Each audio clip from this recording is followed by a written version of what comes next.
Douglas, hey dude. I sent you the Georgia on My Mind chart because you forgot to take it, but you do have the Gowling nose.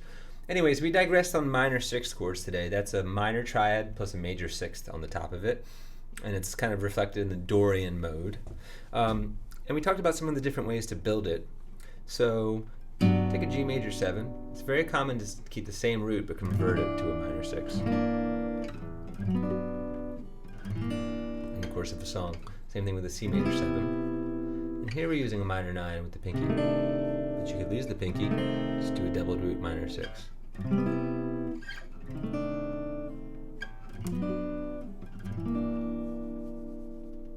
Another cool trick is to take a major 7 on the A string and just raise the root, which gives you a D minor 9. Minor 6, excuse me, with a 9. Because as you raise the root, you're also dropping the 5th down to a minor 3rd for the D chord, the F natural. So that's kind of a neat, just a little simple trick, harmonic trick. We also talked about doing some cool things like taking a 2 chord and moving it up to a minor 4 as a 6, minor 6. So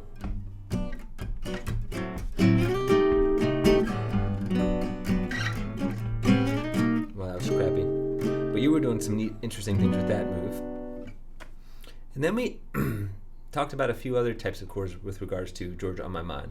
Specifically, a dominant 7th with a flattened 5th, which you don't see too often, but is common in jazz. So we talked about this 3-note dominant 7th template. Normally we do it in this kind of strong position, so you can have 13 or 9 or both, or a flat 13 or flat 9. So it's a very versatile jazz shape, this particular guy. But in this instance we need a flat 5, so that spins our hands around, so you have to put your weak fingers on the 7th chord so that you can get this D flat. But then we discovered that in practice a lot of people just omit the 3rd, create a 9th out of it. So now I have root 7, 9, flat 5. So that's how you do it on the 6th string. Then if you do it on the 5th string, you can think about a 9 chord, and then you take your first finger, omit the 3rd, and put it on this high E to give you a flat 5. Now there's no 3rd, and the D string is muted. So that's a C7 flat 5. And here's your G7 flat 5. Really a G9 flat 5, but that doesn't matter. People add the 9th just to taste. So then we sort of put the minor 6 chord into perspective by saying, well, you can take a 5th and just sharpen it progressively till it becomes a minor 6. So we took this E minor triad, E, G, B, E, G, B sharp, E, G, C. No, wait, what am I talking about? Hold up. E, G, B, E, G, B sharp, yes, that's what we would tend to call that. Because it's augmented. Why's my brain? I'm so tired. Anyways, here's the 6th, and then it goes to the 7th sometimes too. And then it goes to that A7 flat 5. So let's put this together in our thinking. So Georgia. Georgia. Georgia. Okay, E minor 7, G7 over D. This is a real important gospel progression here. So it's just like a G over D with the 7th added. Now, of you, C, C sharp diminished. Just an old sweet song. Whoops. Keeps Georgia on my mind. Georgia on my mind. I'll let you figure the rest of the chart out yourself, but I'll just show you the bridge real quick. So there's a little ending right before the bridge. That's G, right? Just G major to the C flat 5, back to the, and that leads to the bridge. Other arms, minor 6, reach out to me. This time to the 7th. Other eyes smile, and then the A. Tenderly, still and peaceful, alto and F sharp 7. Dreams I see.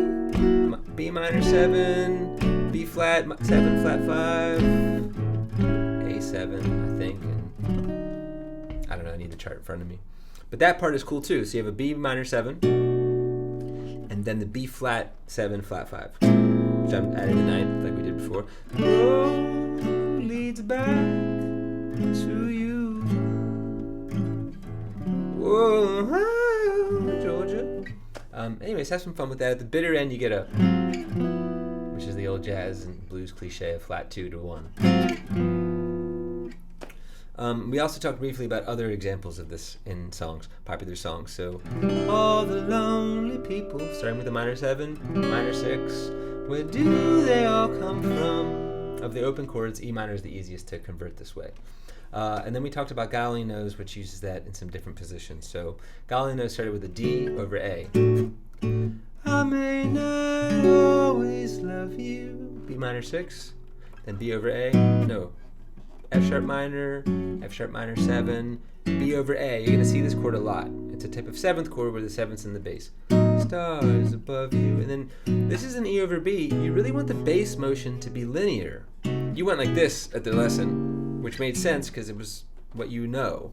But if you're here on an E over B, you really want to play your C diminished 7 here. Because then it goes back to E over B. Then it goes to your absolute favorite chord, minor 7 flat 5. Then you have A, E over G sharp, F sharp minor, and then E over A. That's a little riff.